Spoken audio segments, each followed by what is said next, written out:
Good morning. Friends, colleagues, fellow candidates. Today we gather at a defining moment in the 2026 Scottish Parliament election campaign. Friends, we gather here with poll after poll showing that we are on the verge of an historic moment. After nearly 20 years in government, we meet on the cusp of a fifth successive election victory. Let me be absolutely clear. We gather here with an SNP majority within our grasp. But friends, I don't know if you've heard. When it comes to a referendum, West Streeting says we're not giving them one. Who on earth do these people think they are? The arrogance of Westminster politicians knows no bounds. And that sense of entitlement eviscerated the Labour Party in the 2015 general election. People often tell me that the seat I am standing in, Mid-Fife and Glenrothes, is a safe seat for the SNP. But friends, there is no such thing as a safe seat for the SNP. We fight for every vote, each and every time. We know that to assume support would only echo the arrogance and complacency which has come to define the Labour Party in Scotland. That is a mistake that we will never repeat. There is an unshakable link between the legacy of Labour's arrogance and the sustained support for Scottish independence. Remember, we taught our country to believe in ourselves in 2014. Our people still carry that hope. And they deserve better than broken Brexit Britain. Scotland deserves better than to be patronised and discounted by London Labour MPs. So in just 21 days' time, Scotland faces a choice. Who will become our next First Minister?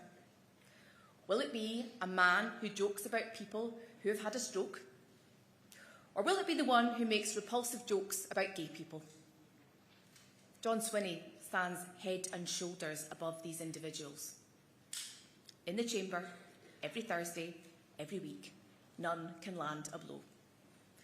John Swinney's experience, his integrity, his deep and unshakable commitment to the service of Scotland shines through, and they cannot get near him. For John Swinney is a man whose leadership style is not about noise or headlines. John Swinney's leadership is built on delivery, on hope, and on an unwavering commitment to Scotland and to our people. Friends, as we approach this pivotal moment in Scotland's story, I am proud that we are led by John Swinney. It is his leadership which our nation desperately needs to meet the challenge of the times that our people are living through. Austerity under the Tories and now under Labour. A Brexit we didn't vote for. The COVID pandemic. Liz Truss's disastrous mini-budget. 5 Tory Prime Ministers. 6 if you include Keir Starmer. The war in Ukraine, the war in Gaza, the war in Iran, the rapid rise across the globe of dangerous right-wing extremism. West Streeting also said this week that another independence referendum would cause chaos. Well, I've got news for him. There's chaos in Great Britain all around us. In energy-rich Scotland, our people are paying through the nose at the petrol pump and in their homes. Food costs for everyday essentials are going through the roof. The cost of living crisis is tightening family incomes across the country. The union dividend is not delivering for our people. This election must be about giving our people back a sense of hope, optimism that things can get better. Independence offers that chance for lower bills for families, a wealthier and fairer nation for all, a fresh start. And friends, let's not forget the record which we are all standing on, because we have a leader and a record to be proud of. Free university tuition, the Scottish Child Payment, free prescriptions, 1140 hours of free funded early learning and childcare, and we are going much further, scrapping peak rail fares, taking ScotRail into public ownership, and, if you will indulge me, the £116 million invested by the SNP Scottish Government in the transformative Leavenmouth Rail Link. All of this and more, with most people paying less tax in Scotland than they would anywhere else in the UK. These are not just promises made, they are promises kept. Promises which define our social contract with the people who elect us all. Scotland finds herself at another crossroads in this election. the rise of the politics of division and blame pushed by figures like Nigel Farage, the unelected Lord Malcolm Offord, and the growing rise of far-right sentiment across these islands. It is cynical, it is dangerous, and it has no place in Scotland. That is not who we are. These values are not Scotland. So while they try to divide our country, we will unite around a positive vision for our future. While they spread fear, we will spread hope for a better future. And let me say this, while other parties may not be able to say the same, the SNP will never enable them. No sworn enemies for the cameras and sweet deals in the back dressing room. We will never follow them down that dismal road. Today we will unveil a manifesto for the people of Scotland, a manifesto of action, a manifesto of ambition, a manifesto which says that Scotland refuses to settle, a plan to tackle the cost of living crisis head-on, a plan to renew and strengthen our public services like the National Health Service, and a plan to put power where it belongs, with the people of Scotland. Because independence is not just a destination, it's an opportunity to build the type of country that we all know is possible. So today, as we launch our manifesto, let's come together to back our vision, back Scotland and to back our leader. Friends, please join me in welcoming Scotland's First Minister, John Swinney.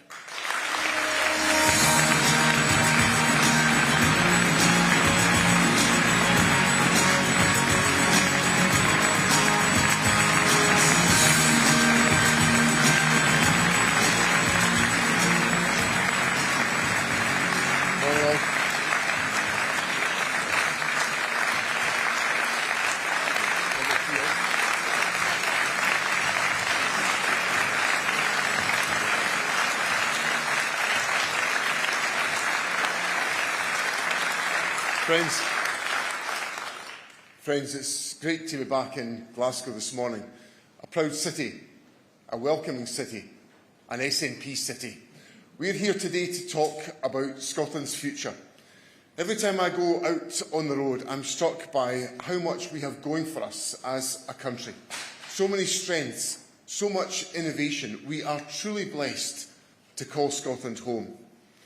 In the 2 years since becoming First Minister, I've dedicated every single day to improving the lives of the people of Scotland. When I took office, I promised I would deliver for Scotland. Falling waiting times, more operations, GP walk-in clinics, frozen rail fares, peak rail fares abolished, child poverty down, and winter fuel payments restored. Friends, I keep my promises.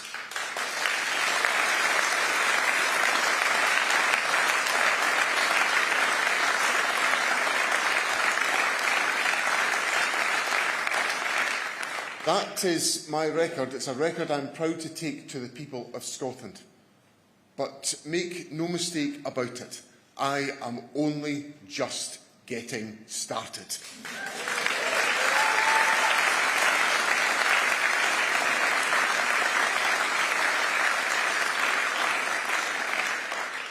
At the outset of my comments today, I want to be clear that a vote for the SNP on the 7th of May is a vote to put Scotland's future in Scotland's hands.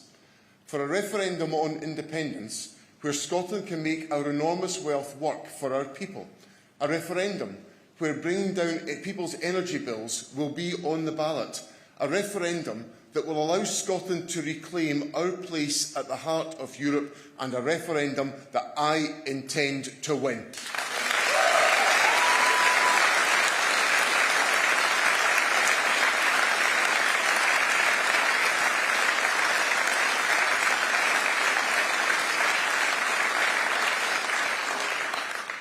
Today, I'm delighted to publish the SNP's election manifesto. It's called On Scotland's Side, because that is who we are and how we act. The SNP is Scotland's national party. Rural, urban, north, south, east, west, island, mainland. This is a manifesto for every part of Scotland. While others in this election seek to divide communities, to target minorities and talk our country down, this is a manifesto that brings people together and unashamedly talks Scotland up, a manifesto for all of Scotland. That's what you get if you vote SNP on the 7th of May, a government on Scotland's side and a First Minister that will always put Scotland first.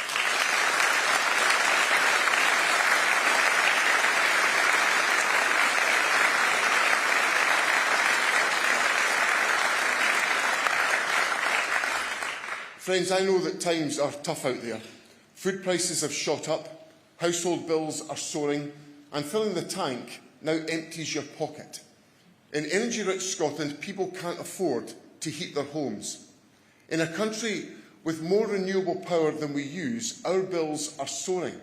And in a country where oil and gas has sent £350 billion to Westminster, a Labour government tried to rob our pensioners of their heating allowance.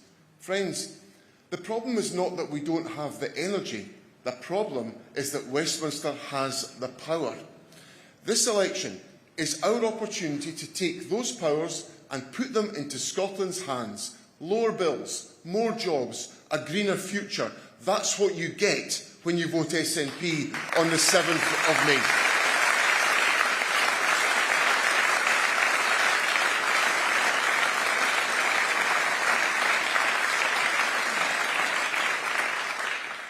The cost of living is the defining issue of this election, and it defines the SNP's plans for Scotland.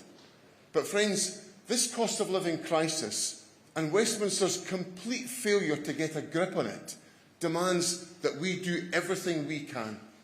In recent weeks, we've been setting out some of the bold and ambitious measures a re-elected SNP government will introduce. For people trying to buy their first home, we'll help you onto the property ladder with £10,000 towards your deposit. For private renters, the right of first refusal to buy your home if it goes on sale. For parents, we'll intensify Scotland's childcare revolution, extending support over the next Parliament to every child in the country, from 9 months old to the end of primary school all year round. And we'll build on the success of the baby box with a new Welcome to School bag. Friends, concessionary travel has been one of the great success stories of the SNP's time in office, and we're going to protect the existing schemes that we have in place. But in this cost of living crisis, as we face a climate emergency, it's time to go further and be bolder. People need to be able to afford to get to their work, to go out and to see friends, to get out and about. The cost of travelling from Hamilton, for example, to get here today by bus would cost more than £7. From Paisley, it would cost £6. From Dumbarton, it would cost £9.30. These costs are too high. So I can announce today that if re-elected, an SNP government will cap bus fares at £2 in every part of Scotland. Cheaper travel.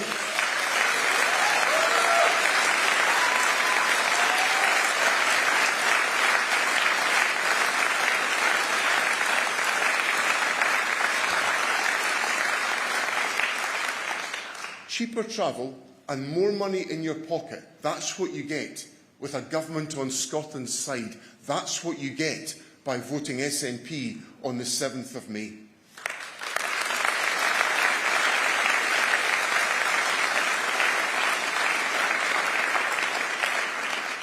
Friends, the cost of living is hammering people, no more so than when they get to the supermarket till. Inflation has come down, but prices have not. People are quite simply struggling to afford food. In a rich country like Scotland, that is a proper moral outrage. For some, the cost of food is so high, it is hitting their health and well-being. Now, with the current powers of our Parliament, I cannot normally set prices at the till. But things have got so tough, it is now impacting on our nation's nutrition. That is a public health issue, and I have public health powers. So I can announce today that if re-elected, your SNP government will use our public health powers to set a maximum price for essential food items, reducing the price of the weekly shop, putting more money in people's pockets. Bread, milk, cheese, eggs, rice, chicken, everyday items that make up a decent diet, necessities that no one should ever have beyond their means. That's what you get with a government on Scotland's side. That's what you get by voting SNP on the 7th of May.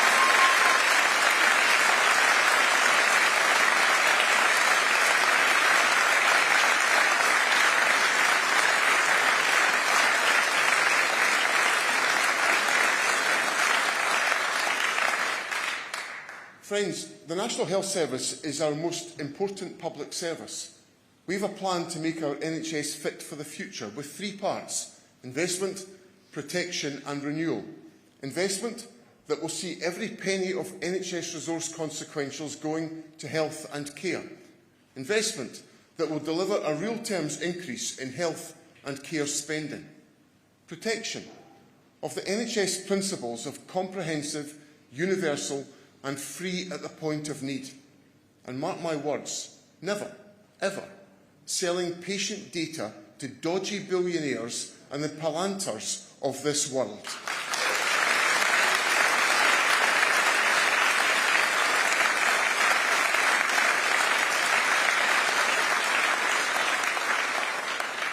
And renewal. That means changing how the NHS works. Refocusing resources on keeping people out of hospital, shifting the balance of care. It means, for instance, giving people heart and lung MOTs in community settings across Scotland. And of course, action to end the ATM rush for GP appointments as we continue to roll out GP walk-in clinics. That's what you get when you vote SNP on the 7th of May, a government that is always on the side of Scotland's National Health Service.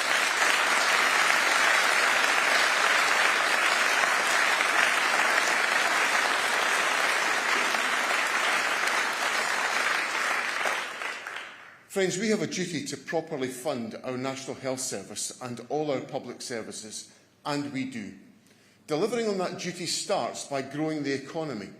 Growth pays for the services we need and builds the Scotland we all want. So I make this pledge to you today. My government, your SNP government, will put growing our economy, getting people into work and building our national prosperity at its very heart. We're not just competing within the UK for investment. With the SNP, Scotland competes internationally for investment. We know that international events, inflation and the drag of being part of the UK is likely to hit the economy. So we must respond by hitting the accelerator. If we're re-elected, we will create a major projects office to cut through bureaucracy and speed up investment in nationally significant projects. It will get decisions taken quickly and make sure Scotland grabs the critical investment opportunities out there. To make Scotland the best place in Europe to start and scale up a business, we will establish a high growth unit to identify fast growth businesses and give them the wraparound support they need to succeed. And to help every business grow the length and breadth of the country, we will reform the planning system, speeding up decision-making. Friends, Scotland has massive opportunities in industries like energy and tech, world-class colleges and universities, and a highly skilled workforce. I want to use every single lever available to the Scottish Government to boost economic growth, support innovation and attract investment. That's what you get by voting SNP on the 7th of May, a country with a government focused on jobs, growth and success.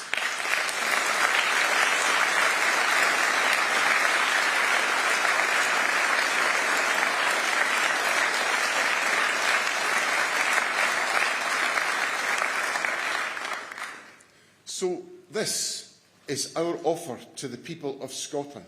Growth at the heart of government, action on the climate, a determination to eradicate child poverty, a cost of living package unrivalled anywhere in the UK, new help for first-time buyers, a massive expansion in childcare, a nationwide £2 bus fare cap, fair food prices, shorter waiting times more appointments and operations, and walk-in GP clinics on high streets across Scotland open 7 days a week. That's what you get when you vote SNP on the 7th of May.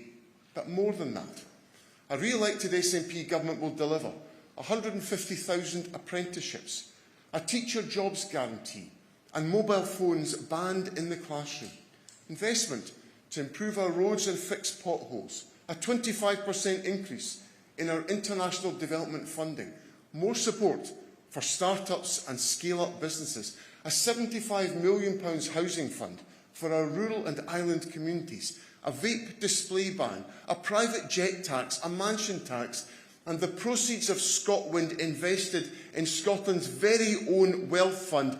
That is what you get when you vote SNP on the 7th of May.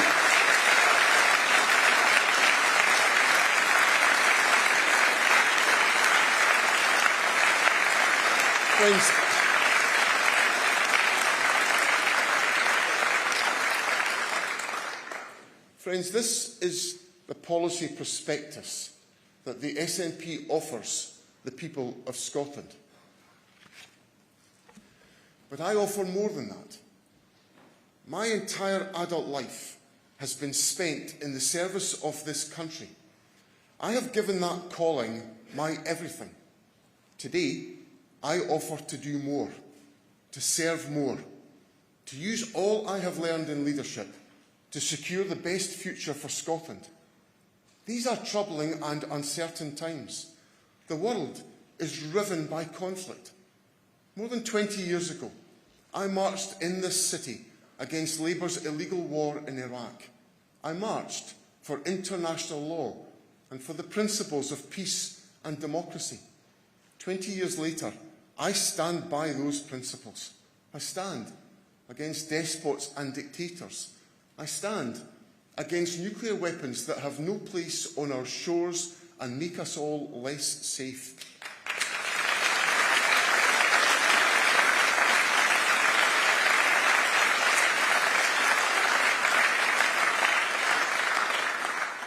I stand for international justice and for Scotland raising her voice for those who do not have one. At this moment, Scotland needs experienced, principled, reliable leadership in the highest office in the land, and that is what I offer this country. In this election, I'm asking people to give me the mandate to act always with and for the people who live here. When I became First Minister, I promised to serve all the people of Scotland. I reaffirm that promise today and commit to creating the best future I can for our country.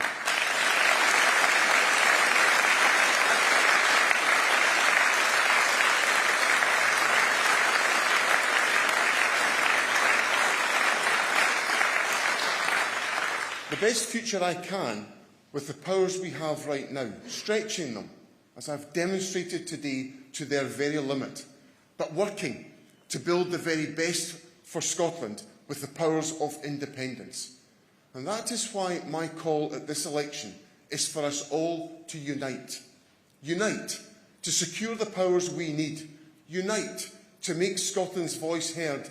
Unite to win a referendum on independence. We won a majority in 2011 and we can do it again. On May the 7th, use your first vote for an SNP government that will deliver more cost of living support, a stronger NHS and a stronger economy. But it is by trusting us also with your second vote that the SNP can win a majority that will secure a referendum that we will win.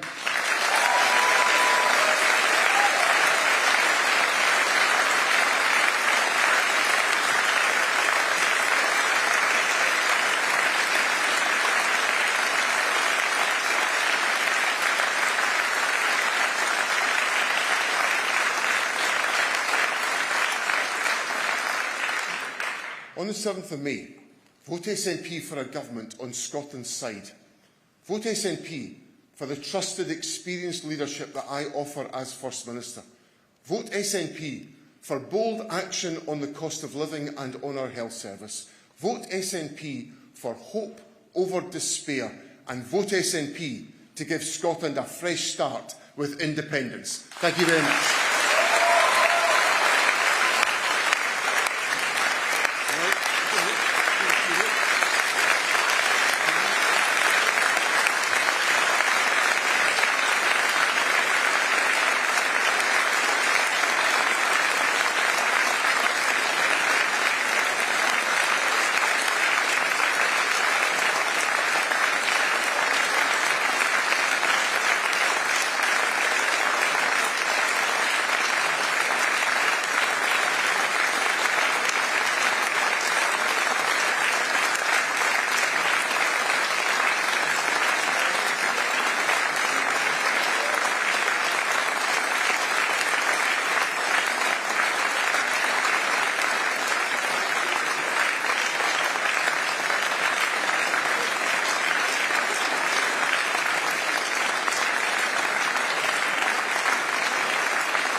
Okay.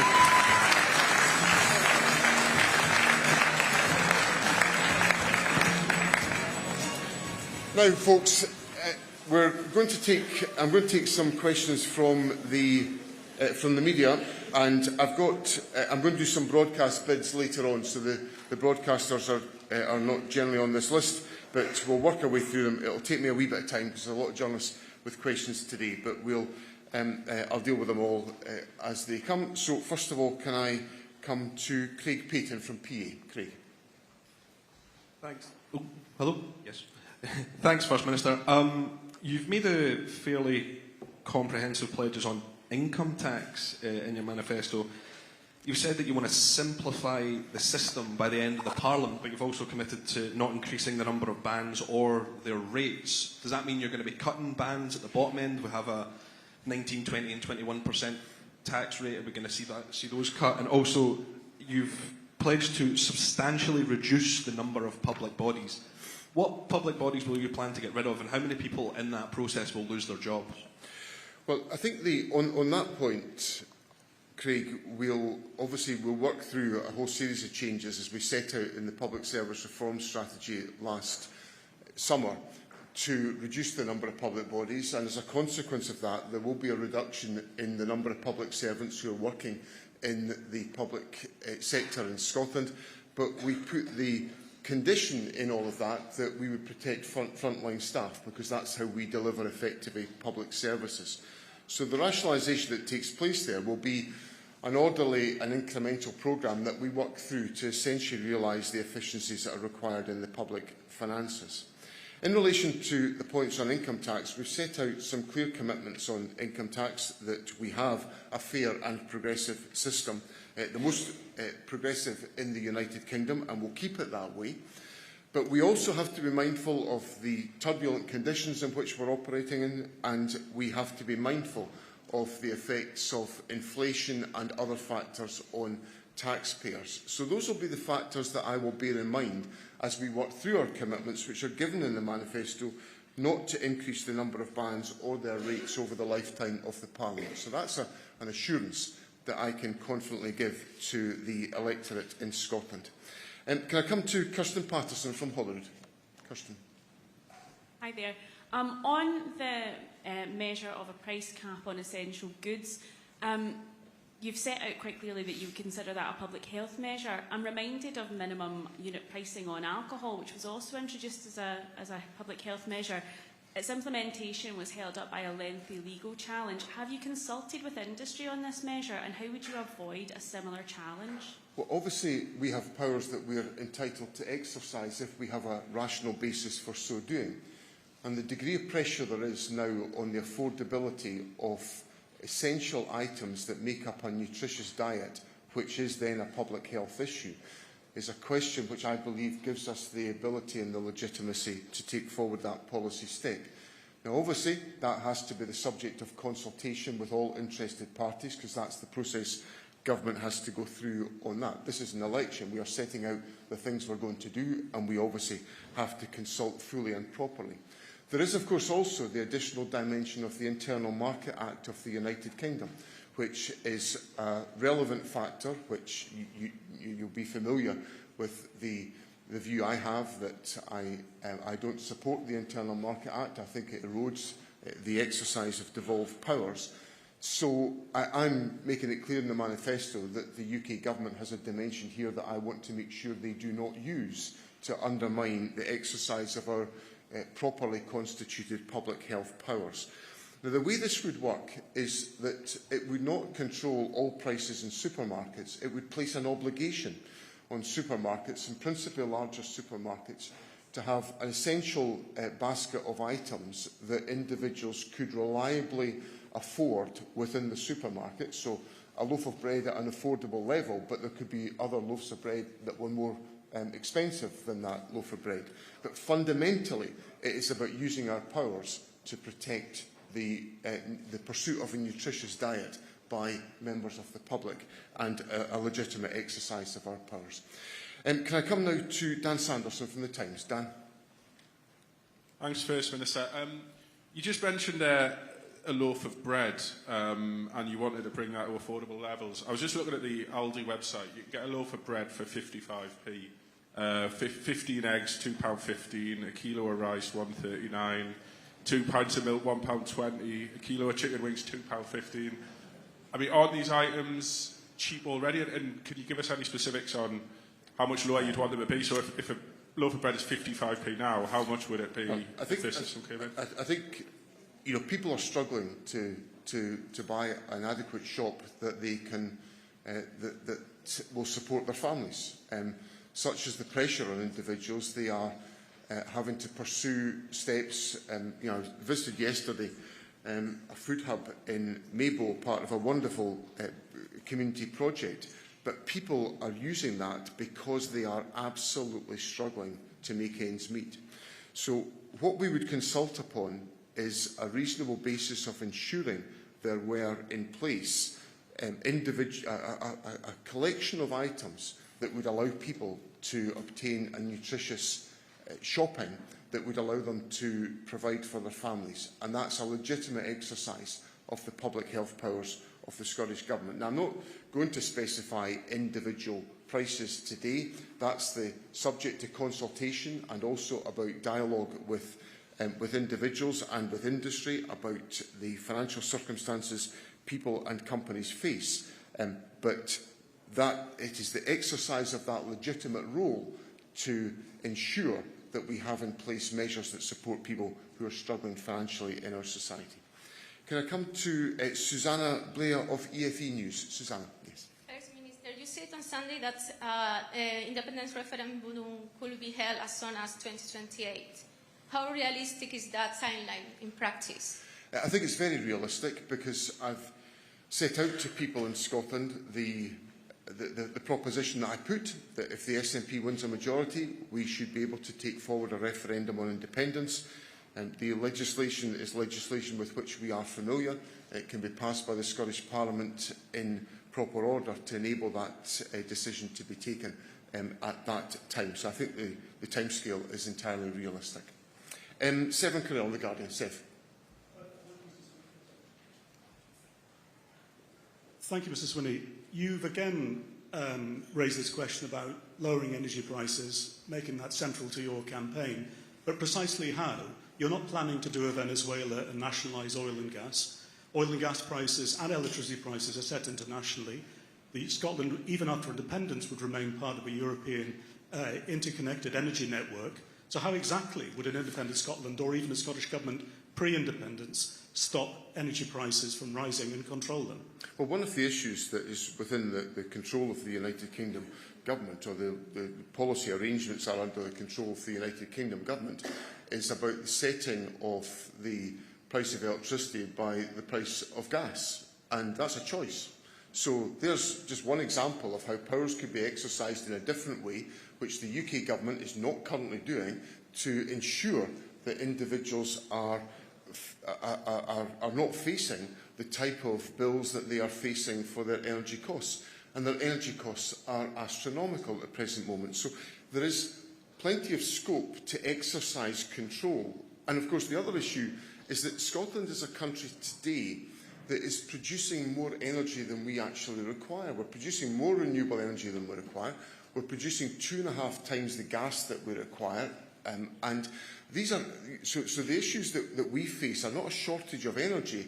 The issues that we face are the costs that people are providing because of the way in which the market is organised. And that's what I want to fix. And I want to fix that by, well, I'm setting out to the UK government what they could do tomorrow in the exercise of their power, but they've failed to do so. And I'm simply saying if the UK government will not exercise those powers rationally on behalf of the people of Scotland, then make way for a Scottish government that will. Can I come to Chris McCall from the Daily Record? Chris. Hi, good morning, First Minister. Can I just ask again about your plan to introduce price caps on bread and milk? Can you be clear, will this apply only to supermarkets or will it also apply to small independent shops, like the kind of which there are many here in the East End of Glasgow? And what would you say to those many small shopkeepers who are already struggling to keep their businesses afloat in the face of supermarket competition, who will look at these proposals with alarm? Well, the thinking behind it is to make sure that people have a reliable access point to affordable food supplies. And we will consult on all of the details, but my intention would be to apply this to supermarkets who can take the financial strain of that particular issue. So that's the focus of our policy intervention. And of course what the Scottish Government does is we support smaller businesses with other interventions such as the small business bonus, which will benefit significantly the businesses that you're referring to, where we put forward practical assistance to enable individuals and businesses to be able to thrive. But fundamentally, I have to address the issue that is causing such concern to members of the public, which is the affordability of their standard of living, an essential standard of living at this particular time. Can I come to Justin Bowie from DC Thomson? Justin. Thanks, First Minister. During the campaign, many of our readers in your own Perth backyard have spoken about the sort of state of the city centre. They feel that, too many shops are closing, it's harder for businesses to run there. What does this manifesto and what will your government offer to voters in your sort of constituency and home area of Perth? Well, obviously, in relation to the city centre, Perth city centre, like other city centres and town centres, faces challenges about the extent of the retail environment because patterns of shopping have changed. So what we have to do is to support city centres through regeneration activity, which is expressed within the manifesto, and also by supporting developments within cities that will enable more people to live in city centres through housing investment. And of course, you'll be familiar with the fact that the government is now operating the largest housing investment programme in the history of devolution, with over £900 million of investment allocated for this current financial year. So those are just two of the areas through regeneration and housing that we intend to support. A third is, of course, the measures that are in the budget to engage around the costs of business, particularly for the hospitality sector, which is one of the other provisions that we have in the manifesto. Can I come to Andrew Lermworth of the Herald? Andrew?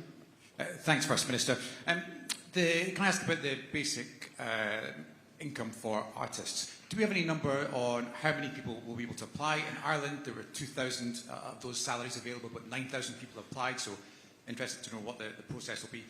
And secondly, Nigel Farage this morning has said it would be quite reasonable for another vote on Scottish independence for another referendum at some point in the future. Does that mean that your hopes of IndyRef 2 are better served by a Nigel Farage government rather than a Labour government? Good try, Andrew. I think the best way to get an independence referendum is for the SNP to get a majority on the 7th of May, and that's what I'm doing.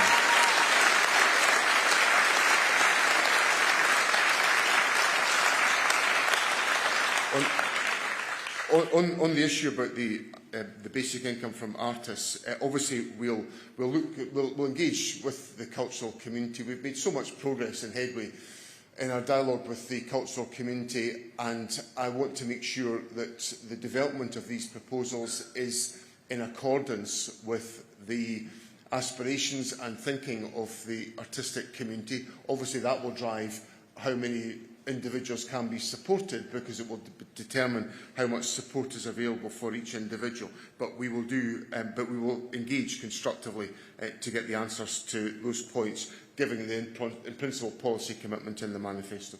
Can I come to Xander Elliards of the National? Xander. Hi, good morning. First thing, on planning, you say you want to speed up planning, but often there's not some amorphous system holding it up. It's literally you and your ministers. The £40 million fish farm on Loch Long sat on your desks, report finished for 18 months. Will you set yourself a statutory time limit on how long these reports can sit on your desk before you have to make a decision? And on the supermarket pricing, I mean, there's a lot of questions there. I guess it's been tried in Hungary and Croatia. It's been tried in the UK in the 1970s. It seems to have led to really, really high inflation every single time. What's your response to that? Okay, on the point about speeding up the planning process, those measures have got to apply to everybody. So that includes the government. So the government's got to be swift in its decision making. There's a number of improvements that were made on consenting regimes, and we have to make sure that's reflected in our decision making as well, should we be fortunate enough to be re-elected. In relation to supermarket pricing, what this is about making sure that we take the steps to intervene to protect families that are facing challenges and difficulties. And it is a measure which will, as I said in my earlier answer, it won't affect all prices. It will affect a limited number of prices to provide people with an appropriate opportunity to obtain nutritious food. So I don't envisage it having the effects that you have cited. Can I come to David Ball of the Scotsman? Thank you, First Minister. On the price cap on essential goods, can I just get some clarity on whether you see this as a sort of temporary measure while inflation is high, or do you see it more as a permanent policy on a sort of public health grounds? And have you started discussions with the UK government about that?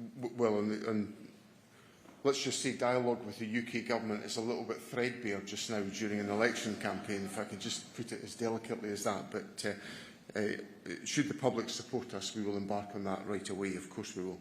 In relation to the characteristic of this proposal, it would have a sunset clause on it, so it would be time limited or limited by circumstances. So the point you raise about perhaps being determined by inflationary effects, then that is that would be a legitimate sunset clause to have in the proposal, and it would have to be driven by how you do a proposal like this is because you have a public health justification for so doing.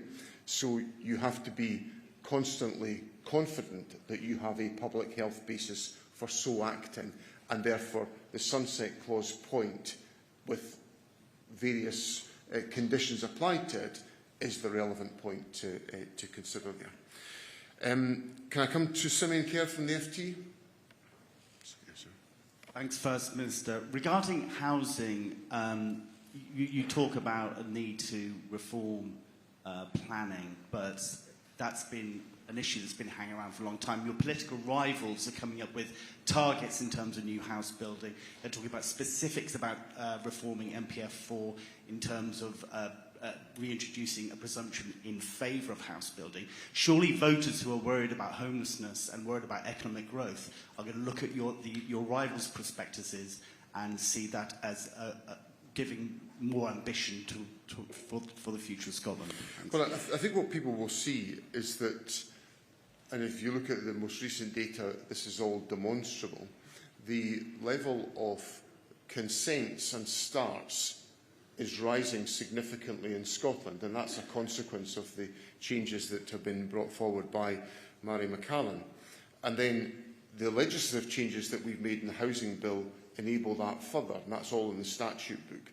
And then you've got the commitment to the More Homes Scotland agency, which is about cutting through so much of those barriers and obstacles that perhaps exist on individual projects. And then lastly, You've got the fact that the government has already put to Parliament and had agreed a budget that involves the largest investment in housing in the history of devolution of over £900 million.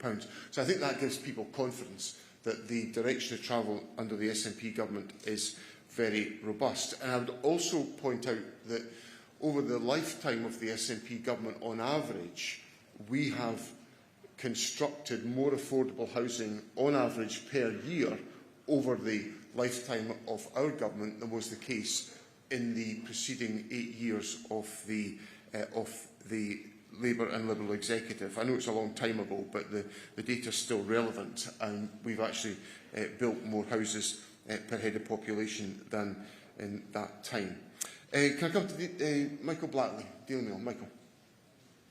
Hello, thank you. Just on the price cap, first of all, I mean, it is a pretty huge intervention in the free market. So can you just be clear to voters, do you not believe in the principles of the free market? And on tax, you obviously broke the promise given 5 years ago to not raise rates and bands. So are there any conceivable circumstances whatsoever in which you would raise these in the next 5 years? And is there no desire whatsoever to close the tax gap between Scotland and the rest of the UK? Okay, so three points in there, Michael. I do support the free market, but sometimes you have to intervene in markets to protect people, and that's what I'm simply doing here. I'm not, it's a limited intervention with a very focused purpose, which is driven by public health concerns that we have. Because if we don't do that, if people can't find a nutritious shop, then their health circumstances will deteriorate, and our health service will be dealing with the consequences of that. So it's actually an intervention for the well-being of individuals and also to protect the sustainability of our public services into the bargain. So that's the rationale for it. So I'm not proposing any kind of wider question. I am, for absolute clarity, a supporter of the free market. But where markets are not functioning in the right way, you sometimes have to intervene to act. On tax, you won't be surprised to hear, Michael, that I don't accept your characterisation of what's happened in the last 5 years. But there are, of course, I think in the real world, and I deal in the real world, there are economic circumstances that happen. In 2021, we did not know that there was going to be a massive inflation spike that came as a consequence of an illegal invasion of Ukraine. And that is what has had a huge effect on our public finances. And I've had to wrestle with the implications of that in the public finances. I did it as the acting finance minister in 22 and 23 to deal with the effect of that inflation spike. So these things happen, and we've got to be able to adjust and adapt towards that. And of course, the manifesto includes the commitment that the majority of income taxpayers continue to pay less tax than if they lived in the rest of the United Kingdom. And that's what the position is at this time, and that's what we'll continue in the period to come. Now, can I come to Stuart Patterson from the Glasgow Times? Stuart. Thank you. Can I ask about your £2 bus fare cap? How far would you be able to travel for £2? How much will this policy cost the Scottish Government? Have you spoken to the bus operators? And does this require public ownership or franchising of buses? It doesn't require franchising and public ownership, but obviously we are supportive of these concepts and have put in place powers to enable that to be the case.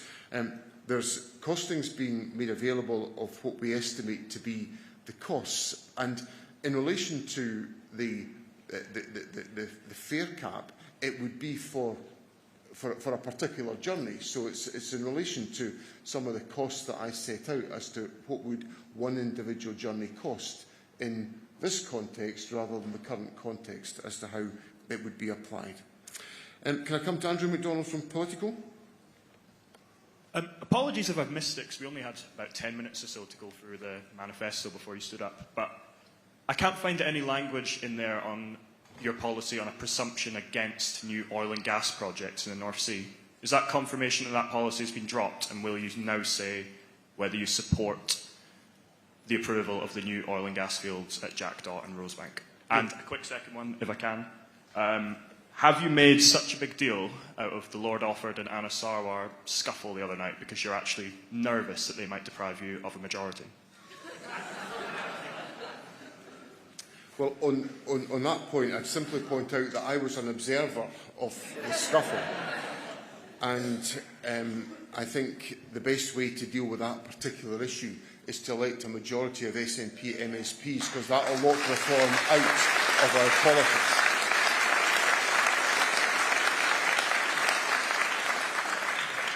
In relation to the question of new oil and gas developments, I've set out quite comprehensively during the election campaign the position of the SNP that if any new developments are to be contemplated, they have to go through a climate compatibility assessment.